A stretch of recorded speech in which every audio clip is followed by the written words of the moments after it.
Capítulo 7. El todo en todo.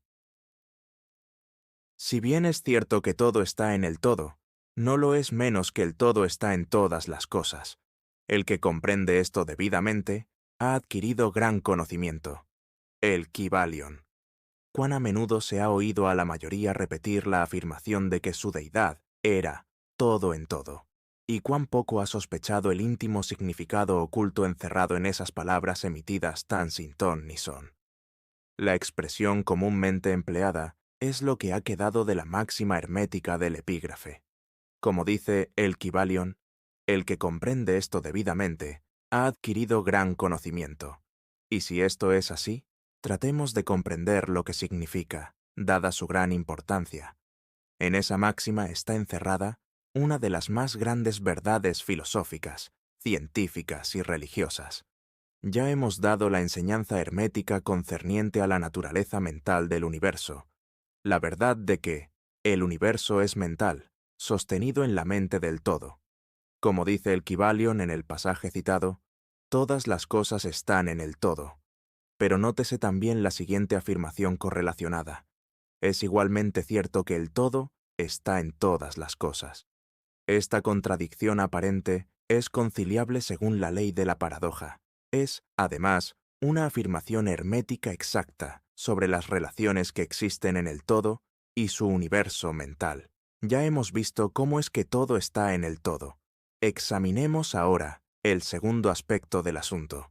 La doctrina hermética indica que el todo es inmanente e inherente al universo, así como en toda parte, partícula, unidad o combinación dentro del universo.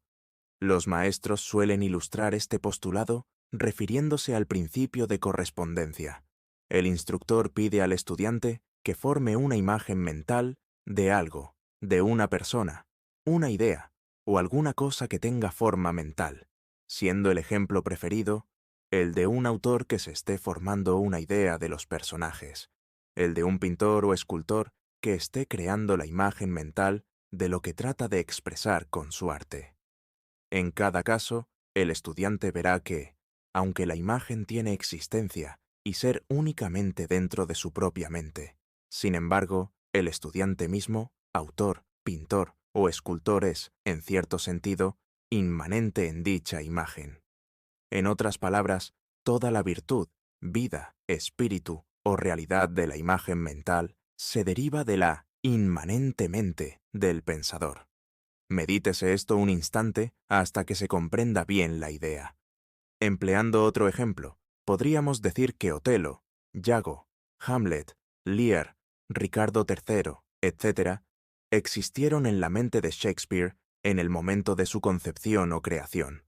Y, sin embargo, Shakespeare existió también dentro de cada uno de esos personajes, dándoles su vitalidad, su espíritu y su acción. ¿Cuál es el espíritu de los personajes que conocemos como Micawber, Oliver Twist, Uriah Heep? ¿Es Charles Dickens o tiene cada uno de ellos un espíritu personal, independiente de su creador?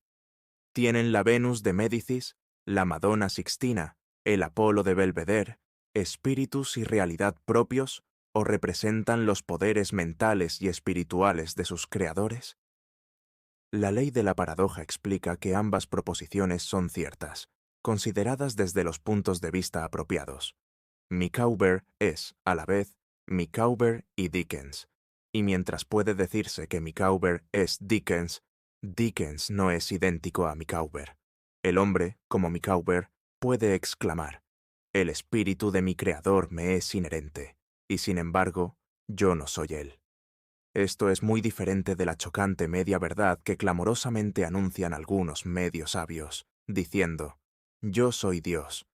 Imaginad al pobre Micawber o al ratero Uriah Heep exclamando: «Yo soy Dickens», o a cualquier otro personaje de las obras de Shakespeare anunciando: «Yo soy Shakespeare». El todo está en la lombriz, pero la lombriz está muy lejos de ser el todo. Pero aunque la lombriz exista meramente como una pequeña cosa, creada y teniendo su ser únicamente en la mente del todo, el todo es inmanente a ella, así como en las partículas que la componen. ¿Puede haber algún misterio mayor que el encerrado en esa proposición? todo está en el todo y el todo está en todo? El estudiante comprenderá, por supuesto, que las ilustraciones dadas más arriba son necesariamente imperfectas e inadecuadas, porque representan la creación de imágenes mentales en mentes finitas, mientras que el universo es la creación de una mente infinita, y la diferencia entre los dos polos las separa. Y, sin embargo, es solo cuestión de grado. El mismo principio es el que opera. El principio de correspondencia se manifiesta en cada una. Como es arriba, es abajo. Como es abajo, es arriba. Y en proporción a la realización que obtenga el hombre de la existencia del espíritu subyacente inmanente en su propio ser, se elevará en la escala de la vida. Esto es lo que significa el desarrollo espiritual, el reconocimiento, la realización y la manifestación del espíritu interno. Recuérdese siempre esta definición, la del desenvolvimiento espiritual, porque contiene la verdad de toda verdadera religión. Existen muchos planos del ser, muchos subplanos de vida, muchos grados de existencia en el universo, y todos dependen del adelanto de los seres en la escala, cuyo punto más bajo es la materia más densa, estando el ser más elevado separado del espíritu del todo, solo por una sutilísima división, y por todas partes, a lo largo de esta escala de la vida, todo está en movimiento. Todos están en el sendero, cuyo fin y meta es el todo. Todo progreso es una vuelta al hogar. Todo se mueve hacia arriba, adelante, a pesar de las aparentes contradicciones. Este es el mensaje del iluminado. La doctrina hermética concerniente al proceso de la creación mental del universo es que, al principio del ciclo creador, el todo, en su aspecto de ser, proyecta su voluntad hacia su aspecto de devenir, y el proceso de la creación comienza. Se dice que este proceso se reduce a una disminución gradual de intensidad vibratoria hasta que se alcanza un grado muy bajo de energía vibrante, en cuyo punto se manifiesta la forma más densa posible de materia. Este proceso se llama involución porque el todo se envuelve en su creación. Y esto tiene su correspondencia en los procesos mentales de un artista, escritor o inventor, quien se envuelve tanto en su creación mental que olvida casi completamente su propia existencia, pues en esos momentos vive en su creación. Si en vez de la palabra envolverse empleáramos la de absorberse, quizás se diera una idea más clara del significado que trata de sugerir. A este estado involucionario de la creación suele también llamársele la emanación de la energía divina, así como el estado evolucionario se denomina absorción. Al polo más extremo del proceso creador se le considera como el más separado del todo, en tanto que el principio del estado evolutivo es mirado como un retorno de la oscilación del péndulo del ritmo, como una vuelta al hogar. La enseñanza es que durante la efusión, las vibraciones se van amortiguando gradualmente, hasta que el impulso amortiguador cesa por último, y entonces se produce el retorno de la oscilación pendular. Pero existe esta diferencia, que mientras en la efusión se manifiestan las fuerzas creadoras compactamente, como un todo desde el comienzo mismo del estado evolutivo, o de reabsorción, se manifiesta la ley de la individualización. Esto es, la tendencia a separarse en unidades de fuerza, de tal manera que lo que dejó al todo, como no individualizada energía, vuelve a su fuente originaria como innumerables unidades de vida, altamente desarrolladas, que se han ido levantando cada vez más alto en la escala por medio de la evolución física, mental y espiritual. Los antiguos herméticos empleaban la palabra meditación para describir el proceso de la creación mental del universo en la mente del todo, habiéndose empleado también frecuentemente la palabra contemplación. Pero la idea que parece sugerir es la del empleo de la atención divina. Atención es una palabra derivada de raíz latina, que significa alcanzar, llegar, y el acto de atención es realmente un con alcance, una extensión de la energía mental.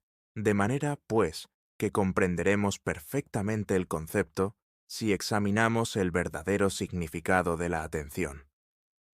La doctrina hermética concerniente a la evolución es que el todo, habiendo meditado sobre el principio de la creación y establecido así la base material del cosmos, pensándolo en la existencia, gradualmente va despertándose de su meditación, y al hacerlo produce la manifestación del proceso evolutivo, en los planos material, mental y espiritual, sucesivamente en orden. Así empieza el movimiento ascendente, y todos los seres comienzan a dirigirse hacia el espíritu. La materia se va haciendo menos densa, las unidades vienen a ser, las combinaciones se inician, la vida aparece y va manifestándose en formas cada vez más elevadas, y la mente se va haciendo más evidente, vibrando todo cada vez más intensamente. En una palabra, el proceso entero de la evolución, en todas sus fases, comienza y sigue de acuerdo con las leyes del proceso de absorción. Todo esto ocupa eones y eones de tiempo, estando compuesto cada eón por millones de años. Pero, según dice el iluminado, toda la creación, incluyendo la involución y la evolución de un universo, no es más que un abrir y cerrar de ojos para el todo. Al final de innúmeros ciclos de eones de tiempo, el todo retira su atención, contemplación o meditación del universo, porque la gran obra ha terminado, y todo queda absorbido en él de quien otrora emergiera. Pero el misterio de los misterios es que el espíritu de cada alma no queda aniquilado, sino que se expande infinitamente, sumergiéndose uno en otro, el creador y el creado. Esa es la voz de la iluminación. La iluminación expuesta sobre la meditación y el subsiguiente despertar de ella del todo no es, por supuesto, más que un intento de descripción del proceso infinito, mediante un ejemplo finito. Pero, no obstante, como es arriba es abajo. La diferencia es sólo de grado.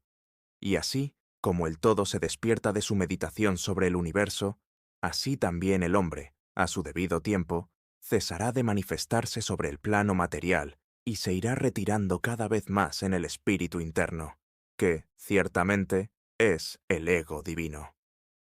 Hay otra cosa más de la que deseamos hablar en esta lección, y esto llega muy cerca del campo metafísico de especulación, aunque nuestro propósito es simplemente el mostrar la futilidad de tal especulación. Aludimos a la pregunta que inevitablemente se presenta ante la mente de todos los pensadores que se han aventurado a buscar la verdad. La pregunta es, ¿por qué creó el todo al universo? Esta pregunta podrá ser formulada en diferente forma, pero su esencia es siempre la misma. Mucho han luchado los hombres para contestársela, pero aún no se posee respuesta alguna que merezca ese nombre. Algunos se han imaginado que el todo ganaría algo con ello, pero eso es absurdo, porque ¿qué es lo que podrá obtener el todo que ya no posea? Otros dicen que el todo desea amar a algo, o que lo había creado para divertirse, o porque estaba solo, o para manifestar su poder. Pero todas esas respuestas son pueriles e infantiles, y pertenecen a la primera infancia del pensamiento. Algunos han tratado de explicar el misterio presumiendo que el todo se vio compelido a crear en razón de su naturaleza interna o su instinto creador. Esa idea, si bien representa un adelanto sobre las otras, tiene un punto débil. Si su naturaleza interna o instinto creador lo impulsara a hacer algo, entonces la naturaleza interna o instinto creador sería el absoluto, en vez del todo, y de ahí que la proposición falle por su misma base. Sin embargo, el todo crea y se manifiesta, y parece encontrar cierta satisfacción al hacerlo. Y es muy difícil escapar a la conclusión de que, en algún grado infinito, tendría que tener algo que correspondiera a una naturaleza interna o instinto creador en el hombre, con un deseo y voluntad correspondientemente infinito. No podría obrar si no quisiera hacerlo, no podría hacerlo a menos que lo deseara, y no lo desearía si no obtuviera con ello una satisfacción. Y todas estas cosas pertenecerían a una naturaleza interna, y podría postularse su existencia de acuerdo con la ley de correspondencia, tanto interna como externa. Este es el problema que yace en la raíz misma de la dificultad y la dificultad que se encuentra en la misma raíz del problema. Estrictamente hablando, no puede decirse que haya ninguna razón para obrar, porque una razón implica una causa, y el todo está por encima de la causa y del efecto, salvo cuando su voluntad misma se convierte en una causa, en cuyo momento el principio se pone en movimiento. De manera, pues, que no puede pensarse en el mismo asunto, porque como el mismo todo, es incognoscible. Así como nos vemos obligados a decir simplemente, el todo es, así también solo podemos decir que el todo obra porque obra. Y en último término, el todo es la razón en sí misma, y puede decirse en verdad que él es su propia razón, su propia ley, su propio acto, mejor aún, que el todo, su razón, su acto y su ley, son uno, siendo las palabras diferentes nombres de la misma cosa. En opinión de los que esto escriben, la respuesta se halla encerrada en el íntimo ser del todo, en su ser secreto. La ley de correspondencia, en nuestra opinión, solo llega al aspecto del todo, que denominamos el aspecto de devenir o de estado. Tras ese aspecto está el de ser, en el cual todas las leyes se pierden en la ley, todos los principios en el principio, y el todo, el principio y el ser, son idénticos, uno y lo mismo. Por consiguiente, toda especulación metafísica sobre el punto es fútil. Si nos ocupamos aquí de la cuestión, es sólo para mostrar que, si bien reconocemos el hecho, reconocemos también lo absurdo de las respuestas dadas por metafísicos y teólogos.